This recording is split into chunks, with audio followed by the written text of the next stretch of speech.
Hello everyone. आज जो हम लोग डिस्कस करने चल रहे हैं तो बहुत ही बेसिक कॉन्सेप्ट्स हैं अकाउंटेंसी के, जिसमें हमने पहले अगर पढ़ा होगा क्लास 11th 12th में, या उसके पहले अगर 9th 10th में कॉमर्स लिया होगा तो, और अगर नहीं लिया है तो फिर बेसिक से आज स्टार्ट करते हैं, जिसमें हम लोग देखेंगे कि अकाउंटेंसी में बुक कीपिंग का और अकाउंटिंग का क्या मतलब होता है, सब्सिडरी बुक्स वगैरह क्या होती हैं। तो एकदम बेसिक चीज़ों को आज देखेंगे और सिर्फ ऐसे ही क्लास नॉर्मल अभी चलेगी। जब थ्योरी का पार्ट होगा तो जो है फिर आपको राइटिंग पैड वगैरह रखा हुआ है, तो उसके थ्रू आपको सिर्फ लैपटॉप की स्क्रीन दिखेगी, वहाँ पे पढ़ाया जाएगा। तो आज का जो हम वीडियो शुरू करने चल रहे हैं वो है basically meaning of book keeping का। तो बुक कीपिंग और अकाउंटिंग, ये सारी चीज़ों की बात हम सुनते रहते हैं, तो एक्चुअली है क्या। तो इसको समझने के लिए हम थोड़ा पीछे चलते हैं, और पीछे चलने में हम पहले ये समझते हैं कि इसकी ज़रूरत कहाँ से पड़ी, बाकी सारी चीज़ें क्या हैं, कैसे हैं, क्यों हुआ। तो देखिए, जब हम ट्रांजैक्शंस करना शुरू किए, ट्रांजैक्शन करना कब शुरू किए, बेसिकली बिजनेस ओरिजिनेट हुआ। बिजनेस ओरिजिनेट कहाँ से हुआ, तो थोड़ा एक क्रोनोलॉजी से समझते हैं, ज़्यादा अच्छे से समझ में आएगा। तो जैसे कि बिजनेस ऑर्गेनाइजेशन में भी पढ़ाया जाता है कि पहले प्राचीन समय में लोग गुफाओं में रहते थे, शिकार वगैरह करते थे, फिर धीरे धीरे ह्यूमन और डेवलप हुआ, और डेवलप होने के बाद जो है हम जब एडवांस हुए तो धीरे धीरे हम एक स्टेज पे पहुँचे जहाँ पे हमने एग्रीकल्चर सीखा, और एग्रीकल्चर सीखने के बाद हमारा बार्टर सिस्टम का काम जो है वो शुरू हुआ।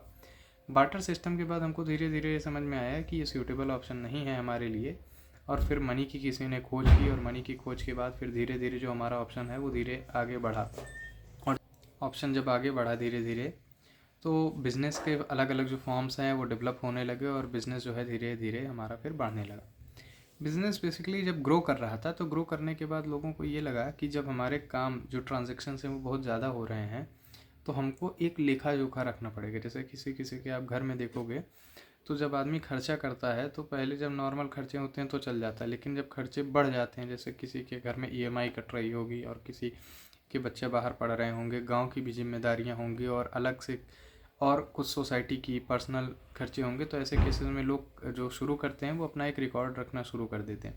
सेम केस बिज़नेस के साथ शुरू हुआ कि बिज़नेस में जब ट्रांजेक्शन्स बढ़ने लगे तो लोगों को ये लगा कि यार इसका जो है पूरा एक लेखा जोखा होना चाहिए, क्योंकि हमको सही अंदाज़ा नहीं लग पा रहा है कि हमारा क्या हिसाब किताब चल रहा है। पहले लोग ऐसे नॉर्मली लिख लेते थे कि हाँ छोटा मोटा ट्रांजेक्शन हुआ, जैसे आप जनरली अभी भी किराना की दुकानों पे देखते होंगे अपने गली में, कि एक रजिस्टर में एक आदमी का वो जो है नाम लिख देते हैं। अगर उधार चलता है तो उसके पास उसको कितना सामान दिया वो लिख दिया, और फिर जब उससे जितना पैसा मिला वो हिसाब किया। कुछ इस तरीके के कॉन्सेप्ट चल रहे थे, लेकिन ये जो है इनएडिक्वेट थे। इनएडिक्वेट का मतलब कि ये गली की छोटी किराना दुकानों पे चल जाएंगे, लेकिन जहाँ पे ट्रांजेक्शन ज़्यादा हो रहे हैं, जहाँ डेली पे 150 ट्रांजेक्शन्स हो रहे हैं, वहाँ पे जो है धीरे धीरे ये सारी चीज़ें इनसफिशियंट पड़ने लगीं, और जो डेटा था वो इतना मिक्स हो गया, चीज़ें इतनी कॉम्प्लिकेटेड हो गई कि लगा कि यहाँ से काम नहीं बन पाएगा। उसके बाद जो हमने शुरू किया नया अपना जो कॉन्सेप्ट, नया टर्म्स और जो बाकी चीज़ें हुई, जिसको हम बोलते हैं book keeping. Book keeping basically क्या है, जैसे नाम से ही क्लियर है, एक वर्ड है बुक और दूसरा वर्ड है कीपिंग। तो आप इसको अगर जनरल टर्म में लेके जाएंगे तो किताबों को रखना, और वैसे अगर हम अकाउंट्स के पर्पज से देखें तो बेसिकली इसका लेखा जोखा से हमारा जो है संबंध है। बुक कीपिंग क्या है, क्यों है, कैसे है। तो हमने बताया कि जब बिज़नेस में इतने ज़्यादा ट्रांजेक्शन्स होने लगे, तब ये समझ में आया कि हमको एक क्रोनोलॉजिकल ढंग से, एक सिलसिलेवार तरीके से लिखना है। अब सिलसिलेवार या क्रोनोलॉजिकल ढंग से क्या है, बेसिकली जो चीज़ें जिस क्रम में हो रही हैं उसी क्रम में उनको रिकॉर्ड करना, और उसके बाद वाली चीज़ें जो उसके बाद में हो रही हैं उसको उसके बाद रिकॉर्ड करना। यानी जब जो घटना घटे उसको उस टाइम पे रिकॉर्ड करना, और उसके बाद की घटना को उसके बाद रिकॉर्ड करना। अब इससे बेनिफिट क्या था, इससे बेनिफिट ये था कि आप चीज़ें जब सिलसिलेवार ढंग से कर रहे हो तो आप उसमें एक क्रोनोलॉजी देख सकते हो, और ये देख सकते हो कि जैसे किसी के साथ ट्रांजेक्शन्स हुए, मान के चलो कि कोई उधार लेके गया और बाद में पैसा दिया। अब अगर आप सिलसिलेवार ढंग से लिखे हो तो आपको पता चलेगा कि यहाँ पहले सामान गया है, फिर इसके पेमेंट आई है। अगर इसको हम उल्टा कर दें, पेमेंट पहले कर दिए और हमने उधार जो है बाद में देना शुरू किया, तो क्या होगा, तो हमारे पास हमेशा एडवांस शो करेगा पैसा, जबकि एक्चुअल में क्या है कि वो उधार में चल रहा था। तो इसलिए जो सिलसिलेवार ढंग से चीज़ें शुरू हुई, तो उसमें हुआ क्या। तो देखो, सबसे पहली चीज़ जो बिज़नेस वाला आदमी ये काम करता है, चीज़ों को पहले आइडेंटिफाई करना, आइडेंटिफाई और क्लासिफिकेशन। अब ये सर क्या है, एक्चुअली बिजनेस हो चाहे पर्सनल लाइफ हो, बहुत सारी जो एक्टिविटीज़ होती हैं उसको हम बांटते हैं इकोनॉमिक और non economic activity. Business organisation में आपको पढ़ाया भी जाता है, जहाँ बिजनेस के बारे में पढ़ते हो, कि ह्यूमन जो होता है वो दो तरह की एक्टिविटीज़ में इन्वॉल्व होता है, एक इकोनॉमिक, दूसरी नॉन इकोनॉमिक। बिजनेस में भी कई सारी ऐसी चीज़ें होती हैं जो इकोनॉमिक एक्टिविटी होती हैं और नॉन इकोनॉमिक एक्टिविटी होती हैं। तो पहली चीज़ आपको जो ट्रांजेक्शन्स रिकॉर्ड होंगे वो इकोनॉमिक एक्टिविटी के होंगे, तो आपको ये आइडेंटिफाई करना पड़ेगा कि ट्रांजेक्शन इकोनॉमिक एक्टिविटी के हैं या नहीं हैं, या बिजनेस से रिलेटेड हैं या नहीं है। उदाहरण के तौर पे अगर हम बात करते हैं कि मान के चलो कि बिजनेस में अगर आपके पास एक कर्मचारी है, एक कर्मचारी आज एब्सेंट है, आज नहीं आया है, तो अगर एक कर्मचारी आज एब्सेंट है और नहीं आया है, तो ये क्या जो है कोई इकोनॉमिक एक्टिविटी में आप इन्वॉल्व कर पाओगे? नहीं सर, इसको आप इकोनॉमिक एक्टिविटी में इन्वॉल्व नहीं कर पाओगे। सेम टाइम पे हम कहें कि बिजनेस में जो है आज एक आदमी ने आया, सुबह जो है 20,000 रुपये का सामान खरीदा, तो बिल्कुल से आप इसको सीधे आइडेंटिफाई कर पा रहे हो कि 20,000 रुपये का सामान खरीदा। यानी हम इस एक्टिविटीज़ को जो है ऐसे ही अलग अलग बांट सकते हैं इकोनॉमिक नॉन इकोनॉमिक में। दूसरा नॉन इकोनॉमिक की अगर हम बात करें, मान के चलो कि ओनर का आज दिमाग ख़राब है, मूड अपसेट है, किसी चीज़ पे गुस्सा है, तो वो क्या है, वो भी बिज़नेस से ही रिलेटेड है, बिज़नेस को मैनेज कर रहे हैं, उसी का एक पार्ट है, लेकिन जो है ये चीज़ें हमारी नॉन इकोनॉमिक एक्टिविटीज़ में आएंगी। तो इसलिए जहाँ पे पैसा इन्वॉल्व नहीं है उसको हम नॉन इकोनॉमिक कहते हैं, और जहाँ पे पैसा इन्वॉल्व है उसको हम इकोनॉमिक एक्टिविटीज़ कहते हैं। तो जब हमारे पास ये क्लियर हो गया कि इकोनॉमिक और नॉन इकोनॉमिक एक्टिविटी क्या है, तब उसके आगे हम ट्रांजैक्शन जो है रिकॉर्ड करना शुरू करेंगे। ये ठीक उस तरीके से है कि ज़्यादातर लोग जैसे जो है जब शादी करने जाते हैं तो पहले जो एक जनरल अपना जो तरीका है, तौर तरीका है कि हम पहले ये देखते हैं कि अगला हमारे जो है सोसाइटी का मतलब जो है पैसे से नहीं, सोसाइटी का मतलब जिस समाज से आप आते हैं, चाहे आप कास्ट बेसिस का हो, चाहे आप रिलीजन बेसिस का हो, कि आप ज़्यादातर केसेस में जो एक हमारी प्रथा चलती आई है किसी भी धर्म की हो, तो वो इसी तरीके से हम देखते हैं कि ये हमारे सोसाइटी के, हमारे समाज के हैं कि नहीं है। फिर उसके बाद चीज़ें आगे बढ़ती हैं। तो अकाउंटेंसी भी ठीक पहले वही देखती है कि हमारे समाज के हैं या नहीं। अब अकाउंटेंसी का समाज क्या है, अकाउंट्स का समाज क्या है? तो अकाउंट्स का समाज है पैसा, पैसा ही सब कुछ है। तो अकाउंट्स पहले देखेंगे कि भैया ये पैसे के टर्म में है या नहीं है। अगर पैसे के टर्म में है तब बात आगे बढ़ाई जाएगी कि हम रिकॉर्ड करेंगे, बाकी चीज़ें करेंगे, लेकिन पहले हमने क्या किया, आइडेंटिफाई किया। सबसे फर्स्ट प्रोसेस क्या हुआ, सबसे पहले आपने पहचाना कि हमारे जो है हमारे सोसाइटी, हमारे समाज के हैं कि नहीं है। जब ये काम आपने शुरू कर लिया तो उसके बाद हमको क्या करना पड़ता है, उसके बाद हम सबसे पहले इसको फाइनेंशियल टर्म में जो है क्लासीफाई कर लेते हैं, आइडेंटिफाई कर लेते हैं। फिर उसके आगे हम इसको ट्रांजैक्शंस को रिकॉर्ड करते हैं। रिकॉर्ड करने के बाद जो है आगे और जो अकाउंट्स हमारे बनते हैं उनका अलग अलग क्लासिफिकेशन किया जाता है, वो होता है। अब हम सबसे पहले इसके बाद बात करें कि रिकॉर्डिंग का क्या प्रोसीजर है। तो देखिए, बुक कीपिंग की अभी हम बात कर रहे हैं, और बुक कीपिंग और अकाउंटिंग को अभी हम समझेंगे कि क्या अलग है, क्या डिफरेंस है। तो बुक कीपिंग की जब हमने बात की, तो सबसे पहले जब आपने ये पहचान लिया कि ये ट्रांजैक्शन हमारे पास फाइनेंशियल नेचर के हैं, तो फाइनेंशियल नेचर के बाद हम देखते हैं कि भाई साहब इनको रिकॉर्ड करना है। जब आप उनको रिकॉर्ड करोगे तो एक क्रम से कि जो घटनाएं जब होती जाएंगी उनको आप रिकॉर्ड करते चलोगे। फिर वो जिस नेचर की हैं, जिस तरीके से हैं, जिससे रिलेटेड हैं, उन बुक्स में आप उनको डालोगे। फिर बाकी पूरा फाइनल प्रोसीजर है जो कि हम आगे पढ़ते चलेंगे। अब ये जो बुक कीपिंग की बात हमने की, ये एक मोटे तौर पे हमने समझा। और बुक कीपिंग जो है वो डबल एंट्री सिस्टम को फॉलो करती है। और डबल एंट्री सिस्टम क्या है? डबल एंट्री सिस्टम का मतलब सिर्फ एक चीज़ होता है कि अगर हम एकदम शॉर्ट शब्दों में समझने की कोशिश करें, तो जिस प्रकार से दुनिया के दो पहलू होते हैं हर एक चीज़ के, दुनिया में दिन है तो रात है, ठंडी है तो गर्मी है, तो इस तरीके से अकाउंट्स में भी दो टर्म होते हैं।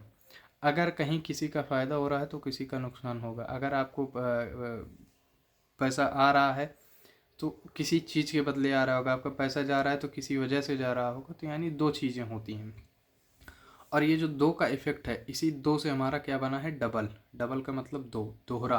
तो डबल एंट्री सिस्टम यानी ऐसे एंट्री सिस्टम जिसमें दो या दो से ज़्यादा भी चीज़ें कई बार होती हैं, इफेक्ट होती हैं, लेकिन मिनिमम दो होंगी। तो जब दो चीज़ें इफेक्ट होंगी किसी ट्रांजैक्शन में तो उसको हम डबल एंट्री बोलते हैं। और ये जो पूरा बुक कीपिंग हमारा फॉलो करता है वो डबल एंट्री सिस्टम को फॉलो करता है। अब ये भाई साहब इसका उद्देश्य क्या है, ऑब्जेक्टिव क्या है? अब देखो, सीधी सी बात, ऑब्जेक्टिव हमने बता दिया था कि हमको एक्यूरेट फाइनेंशियल जो पोजीशन है वो हमको जाननी होती है। एक्यूरेट फाइनेंशियल पोजीशन का मतलब क्या होगा? भाई देखो, बिज़नेस कैसा परफॉर्म कर रहा है, फलाने को कितना पैसा देना है, हमने इस साल कितने का माल मंगाया, कितने का माल हमने बेचा, ये सारी चीज़ें, क्या प्रॉफिट है, ये सब चीज़ हमको क्या है, जानना होता है बिज़नेस में। और बुक कीपिंग क्या करता है? बुक कीपिंग ये आइडेंटिफाई करने में हेल्प करता है कि हमने कितने का सामान खरीदा, कितने का बेचा, फलाने को कितना देना, ये सारी चीज़ें। यानी रिकॉर्डिंग के पार्ट पे बुक कीपिंग का उद्देश्य ध्यान दीजिएगा, बुक कीपिंग का उद्देश्य और अकाउंटिंग का उद्देश्य जो है दूसरा होगा, इसलिए कहीं गलती मत कीजिएगा। तो हम कह सकते हैं कि फाइनेंशियल ट्रांजैक्शन जो ऑर्डर में हो उनको हम कह सकते हैं कि क्रम से हम पता कर पाएँ कि हमारे यहाँ क्या ट्रांजैक्शंस हो रहे हैं, कहाँ कितने का सामान मंगाया, कितने का सामान बेचा, फलाने को कितना देना है, फलाने से कितना लेना है।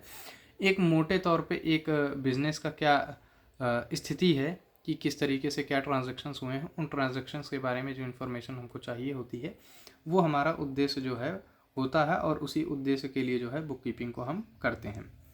और उसके बाद जो है कई लोग इसमें जो है इसको इन्वॉल्व कर देते हैं बुक कीपिंग को कि प्रॉफिट लॉस इसका ऑब्जेक्टिव होता है और बैलेंस शीट, तो ये नहीं होता है। बुक कीपिंग का जो उद्देश्य होता है वो प्रॉफिट या लॉस निकालना नहीं होता है, ना ही बैलेंस शीट बनाना होता। तो इस चीज़ को आप ध्यान में रखिएगा कि पीएल और बीएस ये दोनों चीज़ बुक कीपिंग में नहीं आती हैं। ये जहाँ से पीएल शुरू होता है वहाँ से अकाउंटिंग का काम, बेसिकली अकाउंटिंग के अंदर ही आपकी बुक कीपिंग आती है। अकाउंटिंग लार्जर टर्म है, सबसे बड़ा टर्म दादाजी हैं अकाउंटेंसी, पिताजी हैं अकाउंटिंग, और बच्चा है बुक कीपिंग। तो बुक कीपिंग का काम, फिर उसके बाद जो है अकाउंटिंग का काम, और फिर सबसे वाइडर टर्म अकाउंटेंसी है। तो इस तरीके से ध्यान रखिएगा। और बुक कीपिंग का सर काम क्या है? बुक कीपिंग का काम ट्रांजैक्शन को आइडेंटिफाई करने से कि इकोनॉमिक है, नॉन इकोनॉमिक है, यहाँ से लेके उसके बाद जर्नल एंट्री वगैरह करना, लेजर तैयार करना, और फिर फाइनल क्या है आपका ट्रायल बैलेंस। ट्रायल बैलेंस तक की ही चीज़ें बुक कीपिंग में आती हैं। ट्रायल बैलेंस से आपका पीएल वगैरह बनता है, लेकिन वो बात की बात है। तो अभी हमने समझ लिया कि जो ट्रांजैक्शंस होते हैं उनके बारे में इंफॉर्मेशन जानने के लिए हम बुक कीपिंग का काम करते हैं। अब नीड वगैरह क्या है? तो नीड वगैरह भी सारी चीज़ें घूम फिर के वहीं आती हैं कि आपने जैसे नीड क्या है, ज़रूरत क्या है। तो ज़रूरत इसीलिए तो पड़ी कि हमको इन्फॉर्मेशन जाननी थी। इन्फॉर्मेशन कौन सी जाननी थी? इन्फॉर्मेशन वेरियस टर्म से रिलेटेड, वेरियस जो है आपके अकाउंट से रिलेटेड इन्फॉर्मेशन चाहिए थी। जैसे एक आदमी है वो सामान बेच रहा है तो उसको पता ही नहीं चलेगा कि कितने का सामान बेचा जब तक कि वो सेल्स अकाउंट नहीं बनाएगा। एक आदमी है उसको पता ही नहीं चलेगा कि उधार कितने का है जब तक कि वो वेरियस अकाउंट्स नहीं बनाएगा, सेल से और बाकी चीज़ों से, बिल्स पेबल, बिल्स रिसीवेबल, ऐसे अलग अलग बनते हैं। तो इन सारी चीज़ों से कितना पैसा लेना है, कितना पैसा देना है, ये सारी चीज़ें हमको कहाँ से पता चलेंगी? बुक कीपिंग हमको जो है अलाउ करता है, उसके ज़रिए जो है हम ये सारी चीज़ें जान पाते हैं।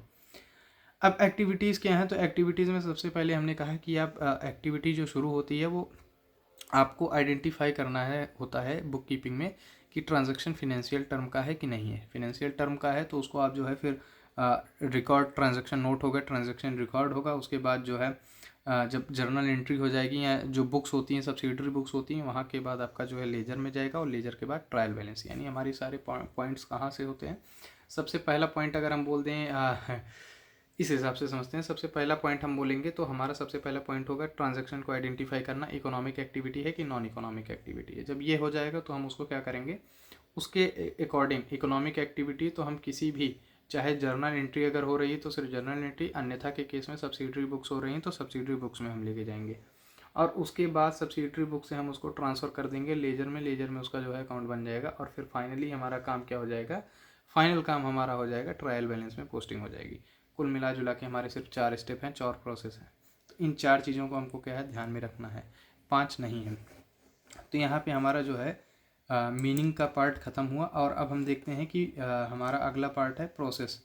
तो प्रोसेस में हमने फिर बताया, फिर घूम फिर के सारी चीज़ें वहीं आएंगी। सबसे पहले हमको क्या करना है कि 4 ही प्रोसेस हमने बताए थे, 4 प्रोसेस वही चीज़ है। तो 4 प्रोसेस में क्या क्या चीज़ें हैं? 4 प्रोसेस में पहला, फिर से आप साथ में दोहराइए। सबसे पहले हाँ, आप खुद से पूछिए क्या है सबसे पहले? सबसे पहला है आइडेंटिफाई करना है। आइडेंटिफाई के बाद क्या करना है? क्या करना है? आइडेंटिफाई के बाद हमको जर्नल एंट्री करनी है, या जो भी सब्सिडरी बुक्स होंगी उसमें उनका ट्रांजैक्शन करना है। फिर उसके बाद हमको लेजर पोस्टिंग करनी है, और लेजर पोस्टिंग के बाद आखिरी पॉइंट ट्रायल बैलेंस। तो ये 4 जो प्रोसीजर हैं, ये 4 प्रोसीजर को हम फॉलो करते हैं, और इसी के बेसिस पे जो है सारा काम होता है। अब कुछ जगह जैसे अकाउंटिंग की बात अब हम शुरू करते हैं। हाँ, अब अकाउंटिंग की बात करते हैं। तो अकाउंटिंग अब आ गया वाइडर टर्म। क्या आ गया? Wider term. बुक कीपिंग यहाँ पे ख़त्म हो गया हमारा। बुक कीपिंग से अगर बड़ा है, वाइडर टर्म है अकाउंटिंग, तो इसका मतलब बुक कीपिंग की सारी चीज़ें आएंगी। और मेरे भाई, जब बुक कीपिंग की सारी चीज़ आएंगी तो बुक कीपिंग में अभी हमने क्या पढ़ा? बुक कीपिंग में अभी हमने पढ़ा कि जो 4 पॉइंट्स हैं हमारे, 4 पॉइंट कौन कौन से, फिर से एक बार रिपीट करते हैं। Identifying of transaction, recording of transaction, posting them into ledger and finally trial balance preparation. तो ये 4 पॉइंट्स हो गए। तो ये 4 पॉइंट्स हमारे अकाउंटिंग में भी आएंगे। अब अकाउंटिंग की डिफिनीशन देखते हैं कि उससे वाइडर स्कोप है तो क्या होगा। तो बेसिकली जो डिफिनीशन के हिसाब से अगर हम चलें या एक शॉर्ट समरी के हिसाब से चलें तो देखो, अकाउंटिंग इंक्लूड्स रिकॉर्डिंग, यानी अभी रिकॉर्डिंग की बात हमने की थी बुक कीपिंग में भी, तो recording, classifying, summarising financial transactions in a proper manner. तो अब आपने 2 चीज़ें पहले ही पढ़ ली थी बंधुओं। 2 चीज़ें क्या क्या, देखो अकाउंटिंग की डिफिनीशन में हमारे पास 3 चीज़ें निकल के आई। पहला पार्ट रिकॉर्डिंग, दूसरा क्लासीफाइंग और तीसरा क्या है, समराइजिंग। तो अब हम ये समझ सकते हैं कि शुरू के जो 2 पार्ट हैं यानी रिकॉर्डिंग और क्लासीफाइंग, ये हमने बुक कीपिंग में पढ़ लिया। अब कैसे, रिकॉर्डिंग का मतलब ट्रांजैक्शन को आइडेंटिफाई करके लेजर जर्नल में या सब्सिडरी बुक में पोस्टिंग करना, और इसी टाइम पे हम क्लासीफाई भी करते हैं और बाद में उनकी लेजर पोस्टिंग होती है और फिर ट्रायल बैलेंस। समराइजिंग का जो पार्ट ऐड हुआ है, यही वाइडर स्कोप में क्या ऐड हुआ है, समराइजिंग, यानी हम कहेंगे book keeping plus summarising is equal to accounting. अब बुक कीपिंग में क्या होगा, तो बुक कीपिंग में हमने पहले ही पढ़ लिया था रिकॉर्डिंग और क्लासीफाइंग। अब समराइजिंग में क्या है, तो समराइजिंग का मतलब ये हो गया कि ये जो ट्रांजेक्शन्स कर रहे हैं, ट्रांजेक्शन्स हमने जितने किए, परचेज़ किया, सेल्स किया, फलाने को सैलरी दी, उसको वेजेस दी, इंश्योरेंस की पेमेंट की, हमको कहीं से ब्याज मिला, कहीं डिस्काउंट मिला, किसी को डिस्काउंट दिए, कहीं उधार दिए, डेटर हुए, क्रेडिटर हुए, ये सारा जो बिजनेस, जितना भी बिजनेस ट्रांजेक्शन कर रहा है अपने एक ईयर में, पूरे एक अकाउंटिंग ईयर में जितने भी ट्रांजेक्शन्स, खरीद, परचेज, सेल्स और उसके अलावा जो भी जितने ट्रांजेक्शन्स हो रहे हैं बिजनेस के अंदर, इन सब का सार क्या है। समरी का मतलब होता है सार। सार क्या है, सार का मतलब क्या होता है, सार का मतलब होता है कि बेसिकली हम बिजनेस करते क्यों हैं, what is the main aim of business. Basically the main aim of business is to earn profit, और टू अर्न प्रॉफिट ही आपको पता कैसे चलेगा। तो ये जो अर्न प्रॉफिट आपको पता करना है, ये तभी पता चल पाएगा जब आप पूरी चीज़ों को समराइज करोगे। समराइज करने का मतलब सार, जैसे आप कोई शादी करते हो, कोई फंक्शन होता है, किसी के यहाँ शादी होती है, चाहे भंडारा होता है, कुछ भी होता है। अब भंडारा अच्छा हुआ, बेकार हुआ, शादी अच्छी हुई, बेकार हुई, ये पता कैसे चलता है, ये बेसिकली पता चलता है समराइजेशन से। समराइजेशन कैसे होता है, समराइजेशन होता है कि 4 लोग, 5 लोग, 6 लोग आपस में बैठे, या लोगों का फीडबैक मिलता है, तो वो आपस में बैठ के डिस्कस कर रहे हैं कि हाँ हाँ खाना पूरा हो गया था, खाना कम नहीं पड़ा, लोग कहे कि खाना अच्छा है, समय से चीज़ें मिल गई थी और समय से सब लोग आए, कोई खाली पेट नहीं लौटा। इसका मतलब ये जो आपने फंक्शन किया बिना किसी विघ्न बाधा किए, इसका सार निकला कि हम सक्सेसफुल रहे। 2 ही सार हो गए, या तो सक्सेसफुल होंगे या तो अनसक्सेसफुल होंगे। सेम केस है हमारा अकाउंटिंग के साथ। अकाउंटिंग में जब हम जो उस चीज़ों को जब हम आइडेंटिफाई करते हैं, या तो हम प्रॉफिट में जाएंगे या हम लॉस में जाएंगे। तो जब हम अकाउंटिंग का काम करते हैं तो हमको समराइजिंग पार्ट यहाँ पे ऐड हुआ। अब ये समरी क्या होगी, ये जितने भी ट्रांजैक्शन आपने सेल, परचेज और एक्सपेंसेस और इनकम्स हुई हैं, इनको आप रिकॉर्ड करोगे और फिर आप अंत में देखोगे कि आपको प्रॉफिट हुआ है या लॉस हुआ है, और फाइनली बिजनेस किस पोजीशन पे है। तो इन दोनों चीज़ के लिए हमको क्या करना पड़ता है, प्रॉफिट लॉस के लिए trading and profit and loss account बनता है, और पोजीशन के लिए हमारा एक स्टेटमेंट बनता है, अकाउंट नहीं बोलते हैं, स्टेटमेंट होता है बैलेंस शीट एज ऑन। और जो ट्रेडिंग एंड पीएल बनता है फॉर द ईयर एंडिंग, यानी फॉर द ईयर एंडिंग का मतलब हो गया पूरे एक साल का, साल का बता रहा है कि इस पूरे साल का आपका ये लेखा जोखा रहा है। और बैलेंस शीट एज ऑन क्यों बताता है, बैलेंस शीट एज ऑन इसलिए बताता है कि आप एक पर्टिकुलर डेट पे चेक कर रहे हो, कल को कोई चीज़ बढ़ जाएगी, आप उस डेट पे निकालना चाहो उस डेट का निकाल लोगे। ठीक, तो ये इस तरीके से हमारे जो है सारे काम होते हैं। अब प्रोसेस क्या है अकाउंटिंग में, तो अकाउंटिंग का जो प्रोसेस है हमारा, उसमें सबसे पहला है आइडेंटिफाइंग फिनेंशियल ट्रांजेक्शन्स। तो आइडेंटिफाइंग फिनेंशियल ट्रांजेक्शन यानी बुक कीपिंग का पार्ट ऐड हुआ है। सेकंड है रिकॉर्डिंग ऑफ फाइनेंशियल ट्रांजेक्शन, जो हमने रिकॉर्डिंग का पार्ट बताया। फिर लेजर बनाना और ट्रायल बैलेंस बनाना, यानी ये 4 पॉइंट तो आपके बुक कीपिंग के थे, फिर से आए, और प्लस 2 चीज़ें आपकी बन गई। किसकी, 2 चीज़ें बन गई आपकी अकाउंटिंग की, और बढ़ी, क्या बढ़ी हैं साहब, तो है preparation of financial statements. Financial statements बनाना है, एनालिसिस ऑफ फाइनेंशियल स्टेटमेंट्स। तो बेसिकली आपको पीएल का और बैलेंस शीट का जो काम करना है वहाँ पे, और इसके एनालिसिस भी होते हैं। तो एनालिसिस का पार्ट रेशियो वगैरह में होता है, या इसमें भी एक एनालिसिस निकल के आती है, शॉर्ट एनालिसिस की प्रॉफिट है कि लॉस है, बैलेंस शीट पिछले साल से बढ़ी है कि घटी है, ये सारी चीज़ें। तो अभी के पार्ट में हमने इतना पढ़ा है। अब आगे जो हमारा और पार्ट है, जैसे कुछ टर्मिनोलॉजी है, तो टर्मिनोलॉजी का विशेष कोई मतलब नहीं है। टर्मिनोलॉजीज़ में जैसे अकाउंट्स रिसीवेबल्स और ये सारी चीज़ें अकाउंटिंग, ये कहीं वैसे डायरेक्ट इसका पूछना रहता नहीं है, तो उसको आप over the period of time आप खुद ही समझ जाओगे। जैसे सी है करेंट असेट्स है, CL है करेंट लाइबिलिटीज़ हैं, ये सब धीरे धीरे आप खुद सीख जाओगे, ये रटाने की चीज़ नहीं है। इसके बाद हमारी बात आती है अब सब्सिडरी बुक्स ऑफ अकाउंट्स की। तो सब्सिडरी बुक्स ऑफ अकाउंट्स जो है बहुत इंपॉर्टेंट पार्ट है हमारा बेसिकली। और अब हमने जो बात की तो उसमें हमने क्या पाया, हमने सबसे पहले पाया कि हम ट्रांजैक्शंस को आइडेंटिफाई करते हैं कि वो किस नेचर के हैं, इकोनॉमिक की नॉन इकोनॉमिक। इकोनॉमिक के हैं तो आप लिख लेंगे रमेश को माल बेचा, सुरेश से पैसा मिला है, महेश को हमने सैलरी दी, ठीक है। उसके बाद अजय उधार लेके गए सामान, यानी इस तरीके से आपने एक किताब में ट्रांजैक्शंस लिख लिए। ट्रांजैक्शन जब आप लिखे तो अब आप इसको क्या काम करोगे, इसको आप जो है ट्रांजैक्शंस को आप पोस्टिंग करना शुरू करोगे। अब पोस्टिंग करना साहब कैसे है, तो आप कभी फ्लिपकार्ट से देखो, फ्लिपकार्ट क्या करता है, फ्लिपकार्ट से आप कहीं पे भी सामान खरीदो, जैसे आपने सैमसंग का एक फ़ोन खरीदा तो फ्लिपकार्ट आपके पिन कोड के हिसाब से आपको मटेरियल्स भेजता है। यानी फ्लिपकार्ट आपको कैसे आइडेंटिफाई किया कि कहाँ जाना है सामान, आपके पिन कोड से पकड़ लिया कि अच्छा 228001 यानी सुल्तानपुर का है तो यहाँ पे भेजेंगे, ठीक है। उसके बाद अगर इसी तरीके से 208001 है तो कानपुर का है, कानपुर भेज देंगे, ठीक है। 110065 लाजपत नगर का है तो वहाँ पे भेज देंगे। तो यानी जो ट्रांजैक्शंस होते हैं बेसिकली जो डिलीवरीज होती हैं आपके फ्लिपकार्ट में या अमेज़न में किसी में भी, वो आपको पिन कोड के बेसिस पे पहचानते हैं कि ये सब चीज़ यहाँ पे जानी है। सेम चीज़ अकाउंटिंग के साथ है कि अकाउंटिंग में आपका जो है पूरा एक काम हो गया, ट्रांजैक्शंस आपने कॉपी में नोट कर लिए। अब वो ट्रांजैक्शंस किस बुक में जाएंगे ये उनके नेचर पे है। और देखो आपको रटाया गया होगा, चीज़ें बताई गई होंगी, 8 बुक हैं, ऐसे पढ़ो, कुछ नहीं, एकदम साफ सरल स्पष्ट शब्दों में इसको समझते हैं। बिजनेस का कोर काम क्या है, बिजनेस का कोर काम क्या है, बिजनेस का कोर काम है हमारा परचेज और सेल्स।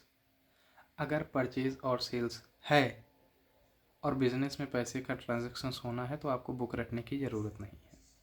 कैसे साहब, अगर आप सामान खरीद रहे हो तो सामान डिफेक्ट मिलने पे लौटाओगे, सामान बेच रहे हो आपका सामान डिफेक्टिव है तो सामान वापस आएगा। सामान खरीद और बेच रहे हो तो उधार खरीदोगे, उधार बेचोगे। इतनी चीज़ क्लियर हो गई। यानी बिजनेस व्यापार में आप जब भी व्यापार करोगे तो वस्तुओं को खरीदोगे, वस्तुओं को बेचोगे। संभावना है कि कुछ सामान आपका खराब में निकलेगा या आपको ज़रूरत नहीं होगी जो आपने परचेज़ किया तो उसको आप लौटा दोगे। सेम केस होगा, कोई ख़रीदार लेके गया, हो सकता है उसको क्वालिटी ना पसंद आई, उसको ज़रूरत ना हो तो वो सामान लौटा जाएगा। 4 चीज़ प्लस आप व्यापार कर रहे हो तो उधार परचेज सेल्स आपका चलेगा। तो उधार परचेज सेल्स का जब आप काम करोगे तो उधार परचेज सेल्स में क्या होगा, उधार परचेज सेल्स में आपको उधार चीज़ें नोट करनी पड़ेंगी, किससे आपको कितना पैसा लेना है, किसको आपको कितना पैसा देना है। इसके अलावा व्यवसाय जो है कैश में काम करता है, पैसे का लेन देन है, तो एक चीज़ पैसे से रिलेटेड होगी और उसके अलावा जो कुछ बचा एक अन्य किताब बन जाएगी। अब लाइन से समझते हैं क्या होगा। तो सबसे पहले हमारा, हम सामान खरीदेंगे तभी बेचेंगे, तो हमारा सबसे पहले हमने सामान खरीदा यानी परचेज बुक। परचेज बुक में जो भी उधार सामान, अभी एक चीज़ ध्यान रखना, पैसे की बात हम नहीं कर रहे हैं, सिर्फ उधार परचेज जो आपने कर की है उधार परचेज। उसके बाद उस परचेज में से जो आपने ज़रूरत नहीं थी लौटा दी तो उसको लिए परचेज रिटर्न। फिर आपने माल बेचा, कौन सा माल, उधार माल बेचा, उधार माल बेचा तो सेल्स, उधार माल में से कुछ वापसी हुई, सेल्स रिटर्न।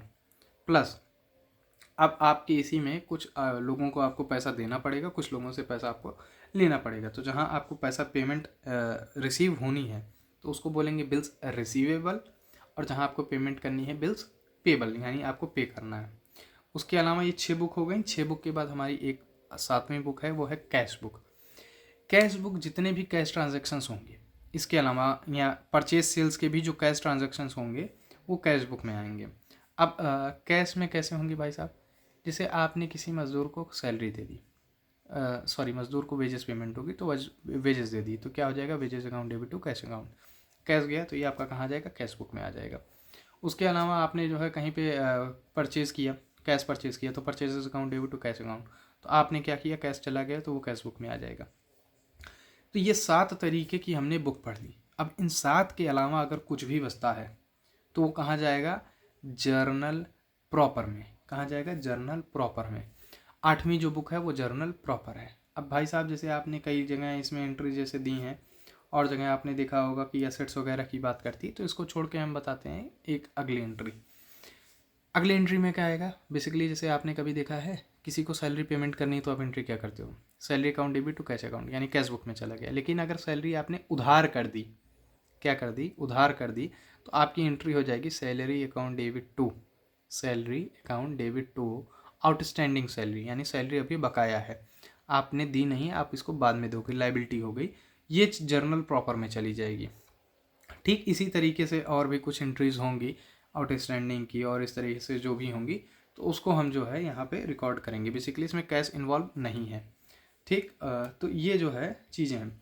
अब ये सब्सिडरी बुक्स हम बनाते क्यों हैं, इसके एडवांटेजेस क्या हैं? तो देखो, सबसे पहली चीज़ कि क्लरिकल लेबर जो है और क्लर्क का जो काम है, पहले तो काम बढ़ जाएगा। जैसे अलग अलग बुक्स हैं तो अलग अलग बुक्स जब बन गई तो आप उस हिसाब से जो है अपना काम बना सकते हो, किसी को दे सकते हो कि हाँ, जहाँ पे बड़े ट्रांजेक्शन हैं तो एक आदमी को एक बुक मिल गई या 2 बुक मिल गई, उस तरीके का काम करने होते हैं और डेली बेसिस पे आपका ये काम हो जाता है।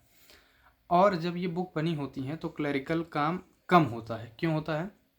क्योंकि आप पहले से ही चीज़ों को फिल्टर करके डाल रहे हो। सिर्फ अगर हम जर्नल एंट्री करते हैं तो जर्नल एंट्री से फिर हमको बहुत आइडेंटिफाई करने की ज़रूरत पड़ती है, चीज़ों को बहुत दिक्कत होती है बाद में लेजर बनाने में। लेकिन जब हम पहले से ही ये 8 बुक बना के चलते हैं तो हमारे लिए काम बहुत आसान होता है, क्योंकि हम चीज़ों को पहले से ही बांट दिए हैं। ये उसी तरीके से है कि एक हॉल में आपने सबको क्या किया, first year, second year, third year के स्टूडेंट को इन्वाइट किया और 3 साल के बच्चे वहाँ पे चले गए, कोई क्रम नहीं है, कुछ भी नहीं, सब बैठे। फिर वहाँ आप क्रम से बैठाना शुरू करोगे तो थोड़ा जो है प्रॉब्लम क्रिएट होगी। लेकिन अगर उसी जगह हम इन्फॉर्मेशन ये दें कि पहले फर्स्ट ईयर को बैठा दें, फिर सेकेंड ईयर के बच्चों को भेजें और फिर थर्ड ईयर के बच्चों को भेजें, तो वो लेयर से बैठते हुए जाएंगे, तो हमको उसमें अलग से काम करने की ज़रूरत नहीं पड़ेगी, क्योंकि हमने पहले ही उनको क्या है अलग करके तब भेजा है। इसके अलावा जो है बुक, इसके और क्या फ़ायदे हैं, सब्सिडरी बुक्स के एडवांटेजेस क्या हैं? तो फ्रॉड्स वगैरह जो है काफ़ी मिनिमम हो जाता है, क्योंकि जो बुक्स वगैरह हैं उसमें सारी चीज़ें जो है राइट होती हैं। अगर कहीं पे भी ऊपर नीचे या कोई फ्रॉड करने के केसेस होते हैं तो वो जो है डिटेक्ट हो जाते हैं, तो ज़्यादातर एरर की चांसेस और ये सब चीज़ें कम रहती हैं। और आगे का जो ये बुक्स आप बनाते हो, फिर आगे भी ये क्या है, अगले ट्रांजेक्शन्स में ये क्या है हेल्पफुल होते हैं। तो आज का जो हमारा सेशन था इतना ही था, और आगे फिर क्लासेस और आएंगी धीरे धीरे, धीरे धीरे धीरे नहीं, तेज़ तेज़ आएंगी। और कैसा रहा एक्सपीरियंस इसका जो है आप ज़रूर इसको शेयर कीजिएगा, क्या चीज़ें सुधारी जा सकती हैं, क्या चीज़ें अभी और अपडेट करने की ज़रूरत है। फीडबैक से ही क्लासेस आपकी इम्प्रूव होंगी। और बस इतना ही, बढ़िया पढ़ते रहिए। Thank you very much.